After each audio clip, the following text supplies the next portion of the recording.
came to my attention in looking at some of the summaries this week that it appears as if AI is being used to write the AP articles that summarize each game. And let me give you an example. All right, so here's one that I sent to you, to both of you. But this is Georgia, Florida. This is just the opening paragraph for Georgia, Florida. Carson Beck jumped into the stands wearing black eye paint smeared across his face and a wide smile. His three interceptions were a distant memory.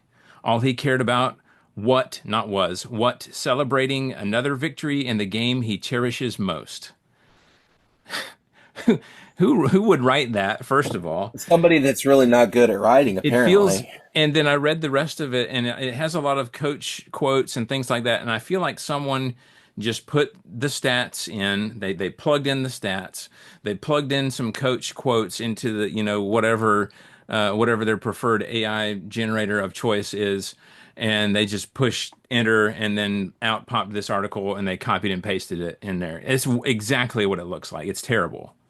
And Well, I yeah, just want it's to know what awful. y'all's thoughts are on possibly using AI to write these summaries. I mean, I think there's just such a an unrealistic expectation from print journalists to crank out stories so quickly after a game. I mean, I can remember being in the press box after a softball game or whatever, and the game's over, and I'm just kind of waiting and getting my camera gear together, and they're just like, because they have to get something out, and they've got to get it out quickly. They've got to make sure they have everything. There's just unrealistic expectations, I think, on the immediacy of of stories and recaps, but unfortunately that desire also puts the integrity of the journalism on a lower tier, and so if you want it fast, like, you're not going to get it good. You're going to cut corners. Yeah. You're going to cut corners, and it's